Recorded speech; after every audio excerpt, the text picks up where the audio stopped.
Okay guys, arit tamang check up ng aircon. Ayan, check po. Pinalawang na oh. Yan, sa audit pa ito. Ayan.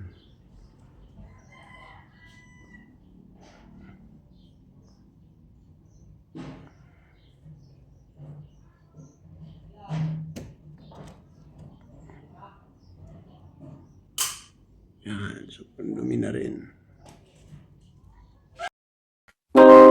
Yeah. Ito na to. Kaya ngayusin lahat. Si Dolphy DJ Te. Let's get there.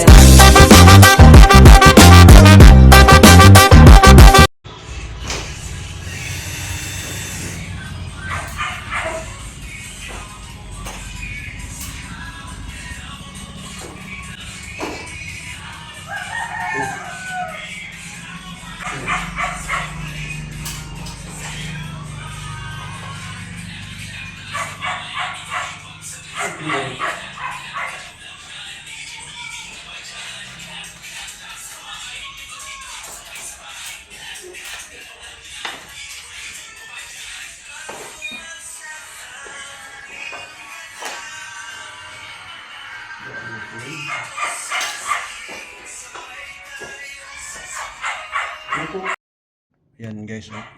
Itong wire na to. Morning naka-direkta diri sa 50 amperes. So may kuryente pa siya diri. Dito. Sister. Naka-direkta to. So may kuryente pa siya diri pag may tester.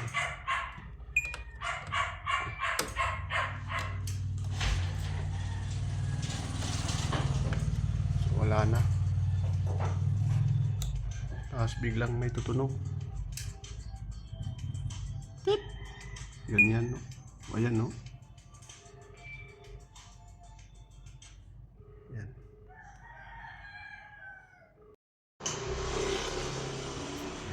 Yan, mga kamaster.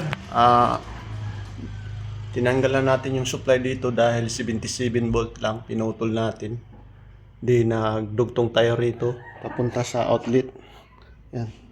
So, nangyayari ngayon, nagbe-blinking lang yung ilaw sa receiver. Ayan. Ayan, makita natin hindi talaga siya umaandar. So, try natin palitan ito. Itong dalawa, brand new to. Ayan. Tapos ito yung second hand. Ayan. Ito yung ilagay natin doon. Kaya naman. Push down, sige.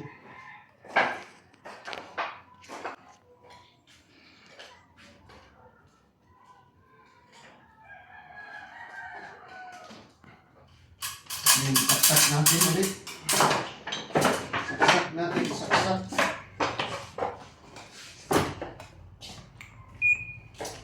Ayun. Nag-blinking pa rin.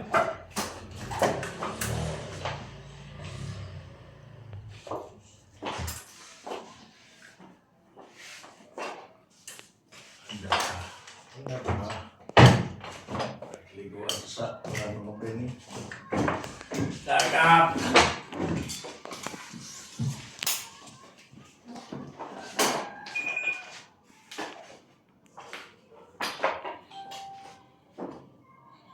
Ayun, mga kamaster, umandar na, oh. Tingnan nyo dito. Ayan. Yan, oh. Antay na lang natin kung lumalamig to bago natin i-cleaning. Yan, oh.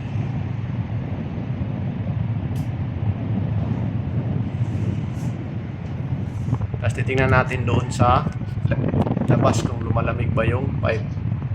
Ayan, punta tayo sa outdoor unit.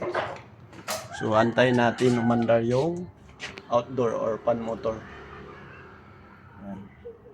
So, mga 5 to 8 minutes. Ayan, mga kamaster, umandar na yung fan. So, dito, antay natin kung lumalamig yung pipe na yan, yung dalawa.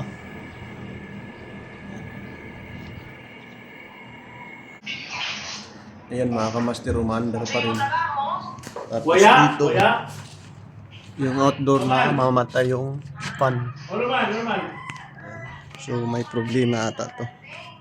Ya, pailugar, ani. Pailugar. Ayan, na-off yung fan. So ibig sabihin may problema. Daon. So hanggang dito na yung video mga kamaster. So kakargahan to ng preyon. Baka preyon ang problema.